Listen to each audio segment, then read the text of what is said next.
안녕하세요. 토요미스테리 디바제식합니다. 1997년 4월 27일 인도 북부 수마트라 지방에 있는 한 작은 마을에서 청년들이 한창 사탕수수밭을 작업 중이었습니다. 그러다 문득 수상한 풍경이 눈에 들어왔죠. 처음 보는 큰 진흙더미였는데 마치 무덤같이 쌓아 올려진 모양이랄까? 너무도 수상했고 청년은 즉각 근처에 있던 마을 이장에게 상황을 알려주는데요. 잠시 후 이 동네에 살고 있던 건장한 남성 6명이 모였고 다 함께 그 진흙더미를 파내기 시작했죠. 근데 이상하게도 이게 파내려 갈수록 코를 찌르는 듯한 악취가 올라옵니다. 꺼림직해진 동네 남성들은 일단 작업을 멈추고 인근 군부대에 도움을 요청했습니다. 하지만 이때 군에서는 좀 시큰둥한 반응이었어요. 당신들끼리 땅을 더 파보다가 혹시나 시체라도 나오거든 그때 다시 신고하라는 좀 안일한 자세를 보인 겁니다. 저녁이 되었고 그 동네 6명의 남자들이 다시 모여서 작업을 이어갑니다. 그리고 얼마 안 가서 무언가가 포착되었죠. 그건 바로 나체 상태로 있던 여성의 시신 한 구입니다. 불길한 예감이 적중했던 거예요. 자, 이곳이 어떤 곳이냐면 범죄라고는 전혀 없는 아주 작은 시골 마을이고 여기서 나체가 된 여성의 시신이 안매장됐다? 주민들 기겁했고요. 그제서야 경찰 조사도 시작됐죠. 우선 시신은 인근에 살던 주민 21살의 여성 듀이였습니다. 그녀의 부모가 소식을 듣고 현장에 달려와서 목 놓아 울었죠. 그런데 이 시신에는 한 가지 특이점이 있습니다. 보통 땅속에 묻힌 시체는 하늘을 본 채 누워있는 게 다반사예요. 근데 듀이는 팔을 양옆에 딱 붙이고 마치 기둥처럼 꼿꼿하게 서 있는 형태로 땅 밑에 묻힌 겁니다. 수직으로 땅 밑에 묻혀 있었다고요. 그녀는 분명 죽기 전에 엄청난 공포를 느꼈을 것 같은데요. 조사가 시작됐죠. 보니까 3일 전에 듀이가 가족 심부름을 한다면서 집을 나섰고 그 뒤로 돌아오지 않으면서 실종 상태입니다. 그래서 행적을 조사하던 경찰이 3일 전 듀이를 목격한 사람이 있나 찾아 나서는데 마침 그때 자신의 인력거에 듀이를 태운 적이 있다는 15살 소년이 등장해요. 소년은 그날 듀이에게서 왠지 이상한 느낌을 받았다고 합니다. 어딘가 굉장히 초조해 보였어요. 근데 사실 그걸 떠나서 그녀가 인력거에 타서는 목적지를 얘기해주지 않는다는 점이 더 특이했죠. 듀이가 타자마자 일단 출발해라 하더니 이 앞에서 꺾어주세요. 아니 저 앞에서 왼쪽. 이렇게 방향만 지시하는 겁니다. 그래서 이 소년도 좀 답답하죠. 그래서 이러지 말고 제발 목적지를 말해달라 라고 애원했는데 그러자 듀이가 조심스럽게 수라지네 집으로 가주세요 하면서 한 남성의 집을 지목합니다. 아맛 수라지. 그는 옆 동네에 살던 아주 유명한 무당이었습니다. 평소에 영험하기로 소문도 자자했고요. 그렇게 목적지에 도착한 후 듀이는 마지막으로 소년에게 당부를 하는데 자기가 여기에 온 걸 결코 비밀로 해달라는 이야기였죠. 경찰은 즉시 이 수라지라는 남자 무당을 소환했고 사건과 어떤 연관이 있는지 조사합니다. 그는 난색을 하면서 자신은 듀이에 대해서 전혀 알지 못한다라고 반복하는데요. 한편 수라지의 집을 수색하던 경찰은 의외의 걸 발견합니다. 여성의 옷, 가방, 게다가 팔찌까지. 심지어 이건 모두 죽은 듀이의 소지품이었습니다. 이렇게 증거가 나오고 나서 무당 수라지가 그제서야 범행을 인정합니다. 근데 이때 갑자기 눈빛이 변하더니 마치 오래 기다렸다는 듯 담담히 고백을 하는 거예요. 경찰날이 내 기억이 맞다면 나는 듀이뿐만 아니라 더 많은 여성을 죽였습니다. 시체가 발견된 지 3일째 되던 날이에요. 수라지는 납치 및 살인죄로 체포됩니다. 그리고 이후 조사에서 그는 지난 5년 동안 16명의 여성을 더 죽였다고 자백해요. 근데 아직 놀랄 때가 아닙니다. 지난 5년이요?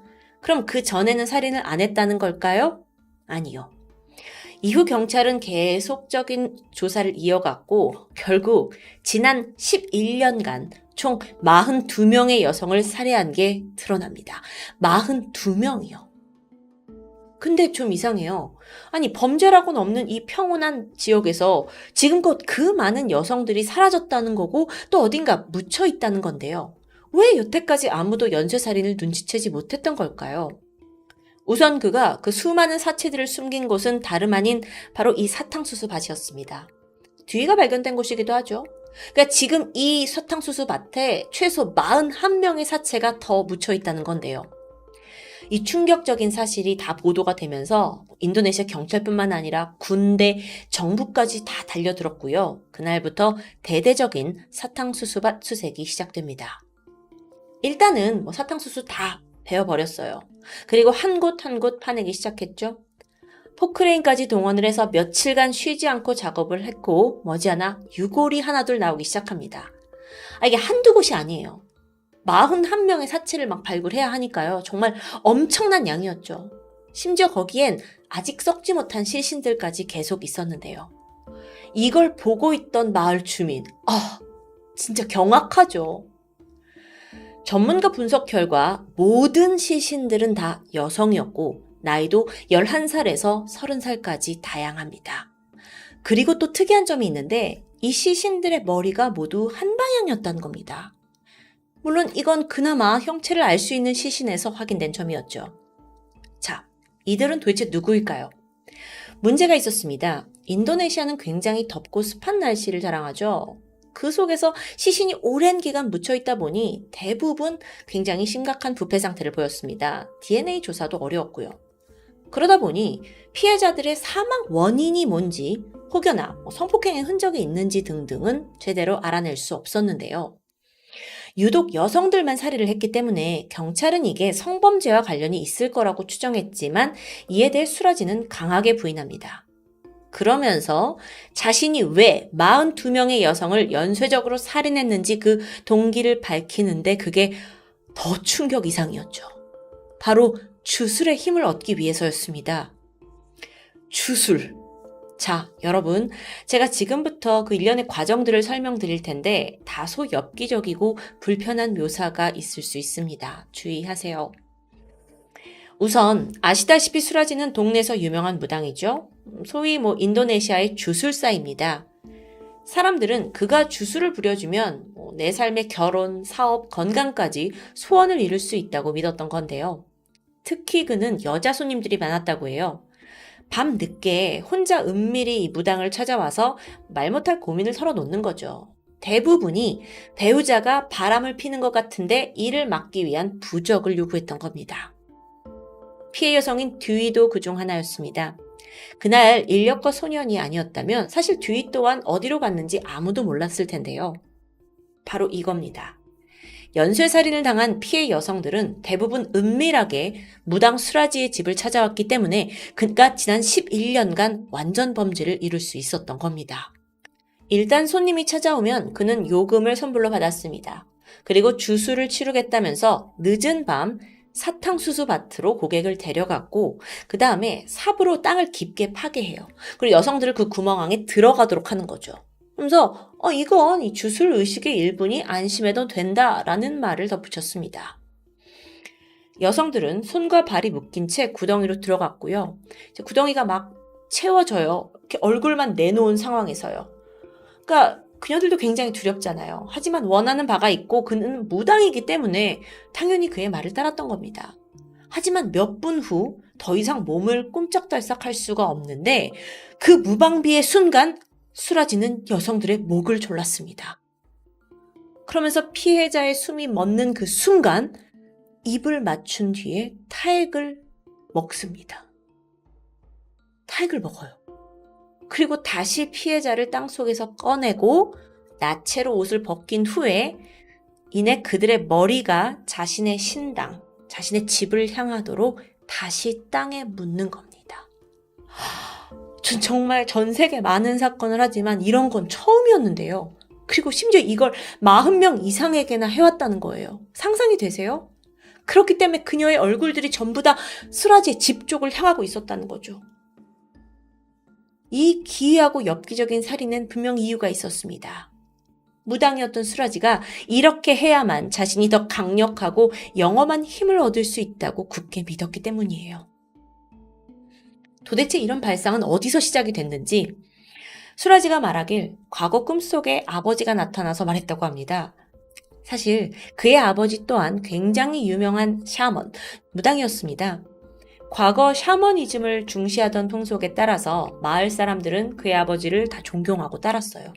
그에 반해 아들 수라지는 좀 문제였다고 하는데 어릴 때부터 크고 작은 범죄 저질렀고 물건 훔치거나 길 가는 사람들과 시비가 붙기 일쑤였고요. 19살이 되었을 때는 절도 폭행죄로 감옥에 10년 동안 복역했고 다시 사회에 나오게 됩니다. 그때 수라지가 마음을 먹어요. 내 명예를 회복해야겠다. 그 방법을 연구하던 중 돌아가신 아버지처럼 되기로 결심합니다. 마치 그 신적 능력이 자신한테 되물림된 것처럼 소문을 내기 시작했어요. 그리고 한편으론 사람들의 환심을 사기 위해서 마을에 굳은 일이 있다면 두 손 걷고 나섰고요. 그렇게 몇 년 살다 보니까 평판이 완전히 달라지기 시작합니다. 나중에는 역시 무당집 아들이라 다르다면서 영험함이 대단하다고 소문도 나고요. 그런데 사실 자기한테는 무당이 될 능력이 없다는 걸 본인이 제일 잘 알고 있었어요. 그래서 그냥 마음을 놓을 수 없었죠? 그러던 어느 날 돌아가신 아버지가 꿈에 나타난 겁니다. 그러면서 하시는 말이 죽은 여자 70명. 70명의 타액을 얻어내면 너도 강력한 힘을 가질 수 있다. 수라지는 이게 계시라고 생각했고 그때부터 연쇄살인을 저지르기 시작합니다. 초기에는 주로 자신을 찾아온 고객들을 살해하고 사탕수수밭에 묻었어요. 그리고 얼굴 방향을 자기네 집 쪽으로 해놨고요. 하지만 시간이 너무 오래 걸릴 것 같습니다. 70명을 해야 하니까요. 그래서 나중에는 접대부를 불러서 살해하기도 했고요. 사실 그녀들은 실종이 된다고 한들 찾는 사람이 별로 없어서 더 제격이었습니다. 한편 경찰이 지역을 더 넓혀서 조사를 해보니까 인근에서 총 80명이 넘는 여성들이 그 기간에 실종된 게 확인돼요. 하지만 이들 모두 수라지가 살해한 건지는 밝혀지지 않았죠. 그런데요, 여러분, 또 한 가지 소름 돋는 사실이 있습니다. 앞서 그 사탕수수 밭에서 뒤에 시신을 꺼냈을 때 6명의 그 동네 남성들이 도와줬다고 했잖아요. 그중 한 명이 수라지였어요. 그러니까 자기가 힘든 일 돕겠다며 나선 건데 본인이 죽이고 묻은 시체를 함께 파낼 만큼 정말 대담하고 뻔뻔한 사람이었던 거죠. 와, 1997년 12월 인도네시아에서 재판이 열렸습니다. 이게 워낙 충격적인 사건이었기 때문에 법정의 인파가 가득했고 또 저녁에 사람들이 TV를 통해서 재판을 지켜보고 있었는데 여기서 또 뒷목 잡는 상황이 등장했죠. 수라지가 모든 범죄에 대해서 무죄를 주장하는 겁니다. 그러고 보니까 시신들이 이미 백골화가 심했고 또 그러니까 신원을 알 수 없었고 사망 원인을 정확히 알 수 없었고 그러니까 수라지가 하는 말이 아니 내가 이 42명의 여성들을 다 죽였다는 증거가 뭐냐는 겁니다. 와, 아니 그럼 여태 자백했던 내용은 다 뭐예요? 수라지는 자기는 그런 말 한 적도 없고 그냥 경찰이 다 꾸며낸 일이라는 설명이에요. 앞서 자기가 자백을 했음에도 불구하고 결국 이 재판은 중단되었고요. 추가적인 살인의 증거와 유족들의 증거를 얻기까지 4개월의 시간이 더 흘러야 했습니다. 1998년 4월 수라지는 마침내 법원으로부터 살인에 대한 유죄 판결을 받습니다. 당시 그의 판결문에만 무려 363페이지 정도였다고 하는데요. 이후 그는 인도네시아에서 가장 살벌한 방식이라고 할 수 있는 총살형을 선고받게 되죠. 아직 충격의 끈을 놓으시면 안 됩니다, 여러분. 생각해보세요. 자, 수라지가 엄청난 연쇄살인만 건 확실하죠. 근데 이 모든 걸 정말 혼자 했을까요? 사탕수수밭으로 피해 여성 끌고 가서 혼자 구덩이 파괴하고 묻는다? 힘들죠. 네, 공범이 있었습니다. 그건 바로 수라지의 아내. 이 수라지에게는 3명의 아내가 있었는데 이들 모두 이제 친인척 관계였다고 해요. 그 중에 첫 번째 아내인 투미니는 듀이가 살해되던 날 수라지를 도운 혐의를 받았습니다. 물론 매번 공범이었던 건 아니에요. 근데 피해자 듀이가 그날 워낙 겁이 많은 사람이었기 때문에 이제 사탕수수 밭에 가자 하니까 당신의 아내들 중 한 명과 같이 가주길 원했다고 합니다. 그러자 첫째 부인 투미니가 같이 가기로 했는데 그때까지만 해도 남편의 범죄는 몰랐다라고 증언했죠. 어쨌든 결론적으로 그날 밤 아내는 수라지를 도와 죽은 듀이를 같이 묻고 처리하는 걸 함께 했습니다. 이 사실은 남편이 체포된 후에 죄책감에 시달리던 투미니의 자백으로 밝혀졌는데 투미니 역시 사형을 받았습니다. 하지만 나중엔 종신형으로 감형되었다고 알려져 있고요. 참고로 이 나머지 2명의 아내들은 수라지의 범죄에 대해 전혀 몰랐다고 말하고 있고 사건이 알려진 후 마을을 떠났다고 합니다. 와, 정말 대단한 사건인데 2008년 7월 수라지의 사형이 집행되었습니다. 만 59세의 나이였던 그는 총을 맞고 약 3분 후 세상을 떠나게 되죠. 언론 보도에 따르면 인도네시아 정부는 수라지의 시신을 그 마을의 공동묘지에 묻으려고 했지만 희생자 유가족들이 다 나와가지고 결사반대를 하는 게 당연했겠죠. 또 그러는 바람에 결국 병원 안치실에서 한참을 있다가 마을에서 좀 떨어진 공동묘지에 허름하게 묻혔다고 전해집니다. 와, 정말 이거는 웬만한 일본, 중국 사건보다 더 저는 충격적으로 다가왔는데요. 죽은 여성의 침을 마시면 영적인 힘을 얻는다? 이 황당한 믿음에서 시작된 42건의 연쇄살인 사건. 만약 수라지가 마지막으로 살해한 듀이가 발견되지 않았다면 그는 더 많은 여성들을 죽였을 겁니다. 70명이 원래 목표였으니까요. 인도네시아 최악의 연쇄살인마로 불리는 아맛 수라지. 지금까지 토요미스테리 디바제시카였습니다.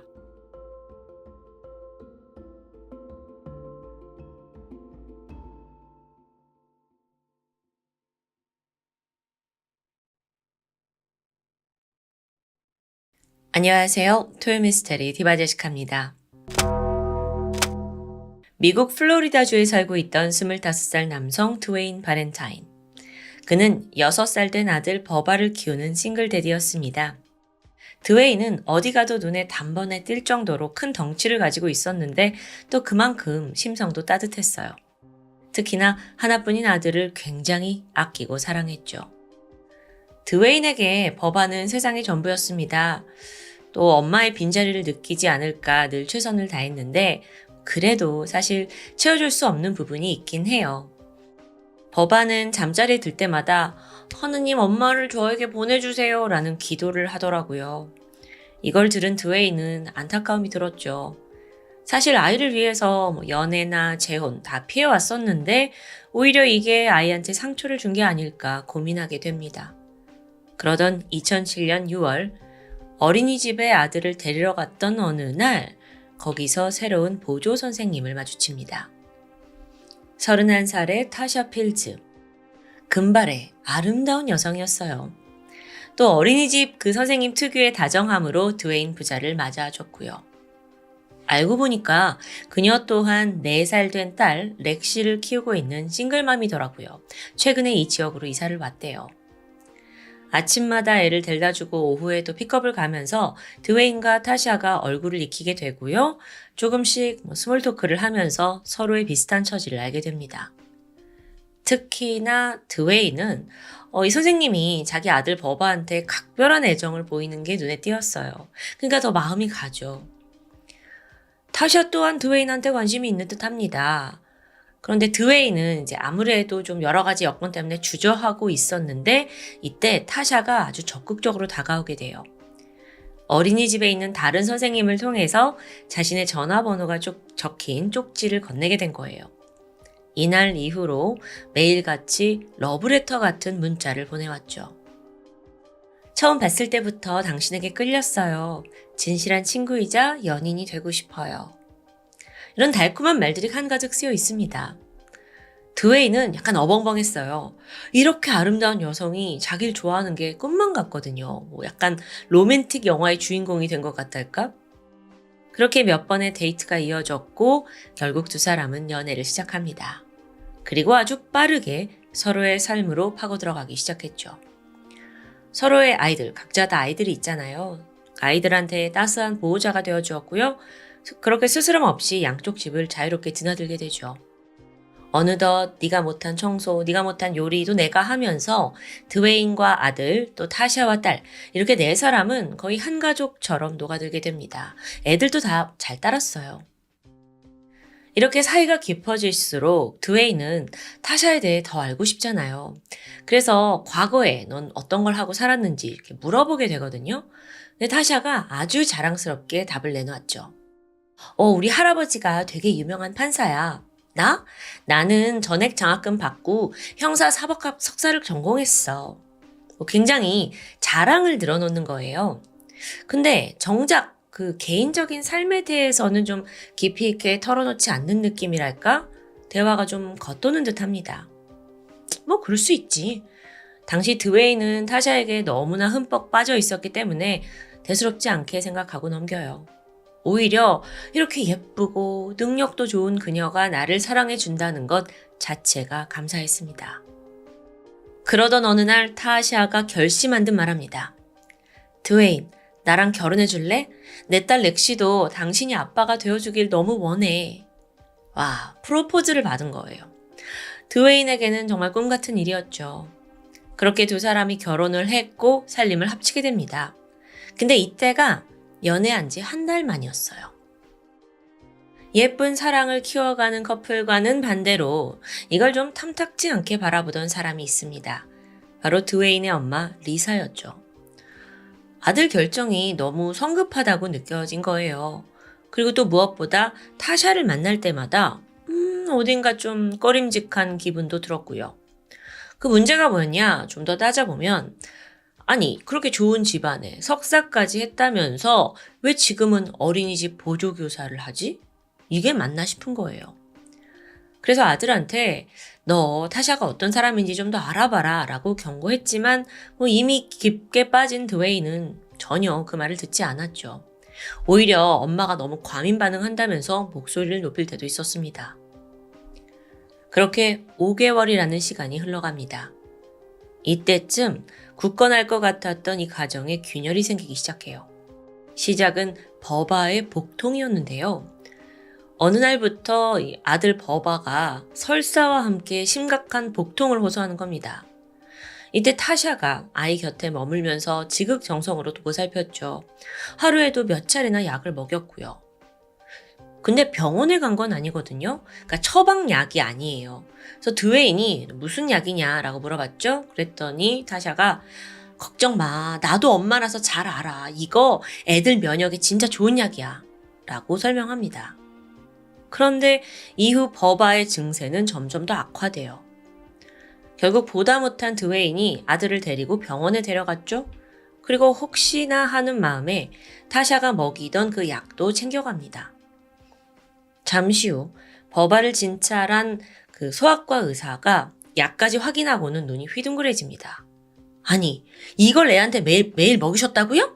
이거 변비약이에요. 지금 얘요, 장 운동이 거의 멈춘 상태라고요. 참고로 여러분, 변비약은 장의 근육을 인위적으로 수축시켜서 설사를 일으킵니다. 근데 이걸 지속적으로 복용할 경우 장 근육이 스스로 움직이는 능력을 잃게 돼요. 그러면서 더 심한 변비가 생기게 되죠. 그뿐만 아니라 설사를 자주 하게 되면 칼슘과 나트륨 같은 영양소가 흡수되지 못하고요. 이에 따라 저혈압, 부정맥이 생길 수 있고 또 탈수로 인해 어지러움, 피로, 두통까지 동반합니다. 드웨인 당황했어요. 그리고 일단 엄마 리사에게 이 상황을 말해주는데 리사가 어라? 너무 불길한 거예요. 그래서 타시한테 가서 너 왜 우리 손자한테 이 약을 먹였냐? 라고 물었지만 무슨 말씀이시냐? 나는 이거 좋다고 해서 다 먹인 거다. 하면서 막 그냥 미꾸라지처럼 빠져나가더라고요. 이전부터 좀 이상했잖아요. 그래서 의심을 거둘 수 없던 리사가 은밀히 타샤에 대한 뒷조사를 시작합니다. 가장 먼저 그녀의 아버지에게 연락을 했어요. 그런데 반응이 황당하더라고요. 아버지가 말하길 걔가 거기 있었군요. 당장 도망치세요. 에? 무슨 말이냐고요. 이걸 되묻기도 전에 아버지가 다시는 나한테 연락하지 말라면서 전화를 끊어버려요. 리사는 너무나 황당했죠. 충격적이고요. 타샤 얘가 도대체 어떤 사람이길래 이럴까? 그녀는 즉각 이 내용을 아들 드웨인에게 전했어요. 근데 드웨인이 왜 이렇게 엄마 오버하십니까? 뭔가 오해가 있는 겁니다. 라고 진정시키더라고요. 여전히 자기 아내를 의심하고 싶진 않은 거죠. 하지만 그날 밤 드웨인의 머릿속은 복잡했습니다. 찜찜한 기분을 떨쳐낼 수가 없어요. 가만히 생각해보면 자기처럼 거구에 별 매력도 없고 또 애까지 딸린 사람한테 저렇게 절세 미녀가 적극적으로 구원을 한 게 이제 와서 보니 좀 이상한 것 같기도 하고요. 그래서 다음 날부터 드웨인은 타샤가 집을 비운 사이에 몰래 여러 가지를 조사합니다. 왜 일전에 할아버지가 유명한 연방 판사였다라고 했거든요. 그래서 구글에다가 검색을 했죠. 근데 이름이 나오지 않아요. 이름 스펠링이 틀렸나? 그래, 이것도 그럴 수 있어. 근데 무심코 타샤의 컴퓨터를 보던 중에 수상한 폴더 하나를 발견합니다. 그걸 열어보니까 또 그 안에 숨긴 파일이 있어요. 열어봤더니 충격 그 자체였죠. 타샤가 미치 캠프라는 남성과 결혼한 증명서가 나온 겁니다. 근데 여러분, 타샤에게는 딸이 있잖아요. 그럼 이 미치 캠프란 남자가 렉시의 아버지일 수도 있구나. 마음 진정시켰고 또 다른 문서들을 열어봅니다. 그런데 그 문서들 속 타샤의 이름이 좀 이상해요. 원래 본명 타샤 필즈, 타샤 모튼, 타샤 해시, 타샤 캠프까지. 아니, 왜 성이 다 다른 거지? 여러분도 아시겠지만 미국에서 여성이 결혼을 하면 보통 남편의 성을 따릅니다. 즉 필즈가 처녀 때 성이라면 그 다음 모튼, 해시, 캠프 이건 다 결혼 후에 남편의 성을 따랐다는 거예요. 즉 최소한 3번의 결혼을 했다는 얘기죠. 그날 밤 타샤가 퇴근해서 집에 오자마자 드웨인이 따져 물었습니다. 그러자 타샤가 당황하더니 할아버지가 사고로 눈을 다치셔서 가봐야 된대요. 횡설수설하는 거예요. 드웨인도 여기에 말려들지 않고 계속 캐물었죠. 그랬더니 타샤가 실토합니다. 사실 드웨인 이전에 이제 3-4명의 남성과 결혼을 했고 아까 증명서에 있던 미치는 2번째 남편 렉시의 친부라고 합니다. 다른 결혼들은 전 남편들이 음주를 하거나 도박, 폭력으로 인해서 다 오래가지 못하고 헤어졌다고 털어놓게 돼요. 동시에 타샤는 여보, 내가 정말 남자 보는 눈이 없나 봐. 눈물을 흘리는 거예요. 드웨인도 할 말을 잃었습니다. 왜냐하면 사실 드웨인 자신도 이혼을 한 전적이 있어요. 근데 1-2번은 그럴 수 있다 쳐. 하지만 3-4번의 이 경력이 있다? 이건 좀 받아들이기가 힘들잖아요. 게다가 그녀의 말이 정말 사실일까요? 이후 드웨인은 은밀히 자체 조사를 이어갔고요. 드디어 타샤의 전 남자친구 케이스 존슨을 찾아냅니다. 그가 들려준 이야기가 정말 더 충격적이었어요. 뭐라고 하냐면 타샤랑 만나세요? 그 여자 진짜 미친 여자예요. 입 밖에 나오는 거 다 거짓말이고요. 애도 3명이나 있어요. 가장 소름 끼치는 게 뭔지 알아요? 그 여자가 나한테 술을 먹고 이런 얘기를 했는데요. 전 남편이 살인을 저질렀대요. 2번째 남편이 자기랑 딸을 성폭행해서 그 남자가 대신 죽여줬다나? 자기 집으로 유인해서 그랬대요. 난 생각만 해도 정말 그 여자 소름 끼쳐요. 질색팔색 하는 거예요. 케이스조차 타샤랑 엮이는 건 위험하다면서 드웨인한테 경고를 하더라고요. 이 여자 대체 뭐지? 까면 깔수록 너무도 무서운 이야기만 들려옵니다. 사실 이러고 집에 돌아가면 다시 웃는 얼굴로 타샤를 대하기가 힘들잖아요. 그렇게 날이 갈수록 두 사람의 관계가 점차 악화되기 시작해요. 결국 결혼한 지 8개월 만에 두 사람은 갈라섰습니다. 더 정확히는 타샤가 데이팅 어플로 다른 남자를 만났고 자기한테 소홀해진 드웨인을 떠나겠다고 한 거죠. 그렇게 막상 그녀가 떠나게 되는데 드웨인이 이제 마음이 복잡한 거예요. 내가 혹시 주변 사람한테 휘둘려서 아내를 잃은 게 아닐까 하는 생각도 들었고요. 근데 그러던 중 또 다른 충격적인 일이 발생합니다. 우연히 컴퓨터를 켰는데 마침 타샤의 SNS가 로그인되어 있었어요. 근데 거기에 메시지가 여러 개 쌓여 있더라고요. 호기심에 열어봤는데 그 타샤의 전 남편이라는 미치의 가족들이 보낸 내용입니다. 지난 2004년 타샤를 만나러 갔던 미치가 실종 상태인데 너 얘 어디 있는지 아냐? 애절하게 행방을 묻고 있는 내용입니다. 무슨 소리야 이게? 그래서 드웨인이 미치 캠프 이 이름을 구글에 검색해요. 와, 떡하니 실종자로 등록되어 있더라고요. 자, 그래서 이제 드웨인은 그 미치 캠프가 어떤 사람인지 왜 실종됐는지를 조사하기 시작합니다. 미치는 미주리주에서 카펫 설치업자로 일하던 중이었습니다. 그러다 2001년 26살이던 타샤를 만났는데요. 타샤가 한참이나 연하였어요. 자기보다 11살이나 어렸거든요. 그런 그녀가 자기를 막 적극적으로 쫓아다니니까 신이 났죠. 그래서 미치는 사실 타샤의 부탁이라면 만사를 제쳐두고 들어줬습니다. 그러다 보니 이 일에 소홀해졌고 얼마 안 가 심각한 경제난에 시달리게 돼요. 그런데 반면에 타샤와의 관계는 더 견고해졌죠. 2002년 결혼을 해서 렉시를 낳더라고요. 근데 이것도 얼마 안 갔고 다시 타샤가 바람을 펴서 둘이 이혼을 하게 돼요. 근데 또 어찌어찌 하다가 2003년 둘이 재결합을 하게 된 겁니다. 그러니까 두 사람은 결혼을 2번 한 거예요. 그런데 또 타샤가 불륜을 저질렀네. 결국 결혼 생활은 8개월 만에 끝이 났고요. 이때 이제 이혼을 하게 되는데, 그러니까 2번의 결혼과 2번의 이혼을 같은 남자와 한 거죠. 근데 이때 타샤가 미치를 가정폭력으로 신고해버려요. 그리고 미치가 어쩔 수 없이 감옥에 4개월간 복역을 하게 되는데요. 그 사이 타샤는 딸을 데리고 아예 떠나버렸어요. 그리고 불륜남인 33살 그렉 모튼과 재혼을 하게 되죠. 감옥에서 나온 미치는 깜짝 놀랐습니다. 내 딸 데리고 지금 다른 남자랑 살고 있다고? 타샤한테 수차례 연락하게 됐어요. 다른 건 몰라도 딸은 찾아와야겠다라는 심정으로 법정 싸움까지 이어졌고요.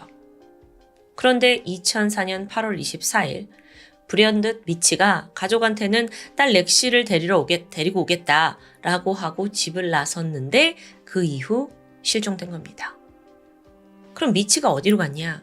그가 향한 곳은 타샤와 새 남편 그렉이 살고 있던 시골 농장이에요. 미치의 가족들은 분명 그가 살해당했다고 이미 믿고 있습니다. 하지만 증거가 없었고 결국 사건은 그냥 미제 실종 사건으로 치부되고 있었죠. 여기까지 파악한 드웨인은 앞서 전남친 케이스의 이야기까지 떠올랐습니다. 왜 그랬잖아요. 2번째 남편을 살해한 전남편이 있다고요. 그래서 2008년 2월에 드웨인이 여태까지 조사한 내용을 다 모아서 경찰서를 찾아갑니다. 그 미치 캠프라는 사람 실종 사건의 배후에 타샤가 있다는 짐작을 하나하나 꺼내놨죠. 다행히 경찰도 심각성을 감지했고요. 미치의 생활 반응 전혀 없었거든요. 2004년 8월 이후로. 그래서 아무래도 그가 살해당한 게 맞다라고 추측을 하게 됩니다. 다음으로는 바로 타샤의 행방을 추적했어요. 당시 그녀는 지역에서 40km 정도 떨어진 엘라베마에서 또 다른 남성과 동거하던 중이었습니다.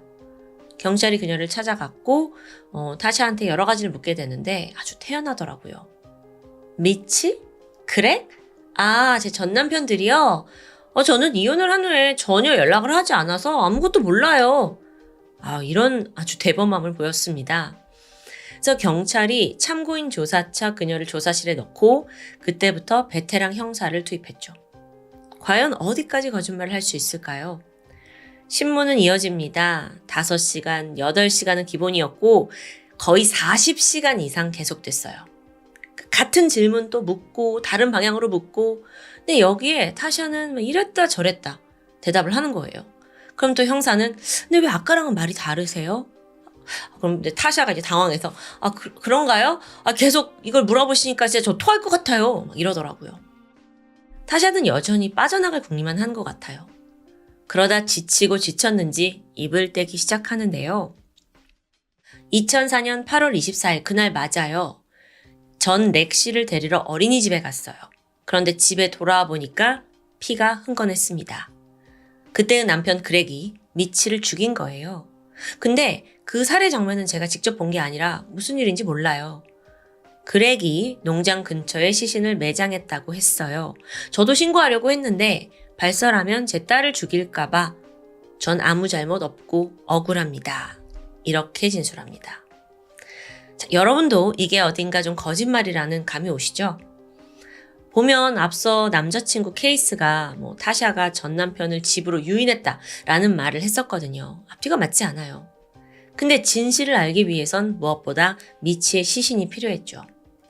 그래서 경찰도 좀 분위기를 바꿔서 당신 그렇게 진술해줘서 너무 고맙다. 그럼 이제 시신의 위치를 알려달라. 그래야 우리가 그에게 범행을 밝힐 거 아니냐 설득을 합니다. 이후 그녀는 직접 농장으로 가서 그 매장된 위치를 가르쳐요. 그래서 경찰이 일대 딱 모두 팠죠? 시신은 나오지 않습니다. 완전 경찰을 가지고 노는 거예요. 그러자 타샤가 몇 년 사이 주인도 바뀌고 지형도 많이 달라져서 위치가 헷갈린대요. 또 횡설수설 하는 겁니다. 그러다가 또 나중에는 자기가 살 때 그렉한테 들은 이야기라 확실한 위치가 아니었나 보다 라고 말합니다. 정말 뺀질이 같아요. 다음으로 소환된 사람은 그렉이었습니다. 처음에 그는 자기는 아무것도 모른다. 조사에 협조를 하지 않아요. 하지만 이때 경찰이 당신 지금 다른 방에 있는 타샤한테 진술이 나왔다. 거기에 따르면 네가 죽인 거라는데 맞냐? 너 이대로 가면 네가 다 뒤집어 쓴다. 설득과 압박을 합니다. 그러자 여기서 그렉이 조건을 제시해요. 자백을 하는 대가로 형량을 감형해달라는 제안이었죠. 이게 종종 벌어지는 일인데 이게 이제 윗선의 승낙이 필요하거든요. 그래서 검찰 쪽에서 허락이 떨어졌고 거래가 성사됩니다. 그리고 그렉이 드디어 입을 떼기 시작했죠. 타샤와 결혼한 직후 그녀는 계속해서 그렉을 세뇌시켰습니다. 전 남편 미치가 자신과 아이를 성폭행하려고 했고 또 성욕에 눈이 멀어서 딸을 뺏어가려고 한다. 제발 악마 같은 저놈을 죽여야 한다. 라고 간청했어요. 그렉이 처음에는 살인이라니 자긴 평생 그런 걸 해본 적도 없는데 그래서 망설였지만 당시 2살밖에 되지 않은 저 렉시를 지켜야 한다는 생각이 강하게 들었습니다. 참고로 여러분, 이건 모두 타샤가 만들어낸 거짓말이었고요. 성폭행 없었고요. 그냥 양육권을 지 혼자 100% 가지려고 그렉을 이용한 거예요. 그러던 어느 날 미치가 농장에 온다는 소식이 들려요. 그렉은 바로 총을 준비했죠. 그리고 사건 당일 타샤가 미치를 데리고 집 안으로 들어오자마자 기다리던 그렉이 망설임 없이 방아쇠를 당겼습니다. 탕! 미치가 쓰러졌는데 이때 타샤가 가서 막 발로 차요. 그리고 침을 뱉더니 이어서 그렉한테 말하죠. 얼른 확실히 끝내! 이후 그렉은 4발의 총을 더 쏴서 그렇게 미치를 살해합니다. 두 사람은 함께 산에다가 시신을 매장했어요. 그렉은 경찰에게 그 위치를 정확히 특정하면서 얼마 후 시신까지 발견되었죠. 이제 증거가 완전히 나온 겁니다. 타샤, 당신을 미치 살인교사 혐의로 체포합니다. 이 말에 타샤의 얼굴에 당황한 빛이 역력하더라고요. 여기서도 또 황급히 말을 바꾸더니 사실은 이혼 후에 내가 미치와 연락을 자주 하긴 했는데 그걸 질투하던 남편 그렉이 지 혼자 살인을 저지른 거다 라고 막 소리쳐요. 근데 당신이 미치를 집에 데려오지 않았냐? 그래 그건 맞지만 내가 살인을 하라고 한 적은 없다 라는 거예요. 근데 그녀의 증언은 미치 쪽 가족들과는 정반대였습니다. 두 사람은 이혼하기 전부터 이미 앙숙에 가까웠어요. 친구는 무슨 친구. 그러니까 타샤는 정말 마지막까지 거짓말로 자기를 구하려고 했지만 결국 그 거짓말로 몰락하게 되는 꼴이죠. 2010년 6월 1심 재판이 열렸습니다. 여기서 쟁점은 살인 교사를 했냐 안 했냐예요. 자, 타샤가 사주를 했다는 증거가 없습니다. 그래서 재판이 쉽지 않아요. 검사 측은 타샤가 그렉을 가스라이팅 했다라는 걸 증명하려고 이 전 남편들을 막 차례대로 증인석에 세웠습니다. 여기에는 남자친구였던 케이스와 최근 남편이었던 드웨인도 포함되어 있었고요. 게다가 검찰은 신문 당시 그 타샤의 횡설수설하는 모습들이 담긴 녹화 테이프를 틀게 되거든요. 너무 뻔뻔하잖아요. 말도 계속 바꾸고. 배심원단이 이걸 보고 막 혀를 내둘렀습니다. 결국 재판부는 그렉의 증언이 더 타당하다고 판단합니다. 단적으로 보더라도 그렉은 시신이 묻힌 장소 정확히 알려줬잖아요. 그러니까 숨길 게 없는 사람이에요.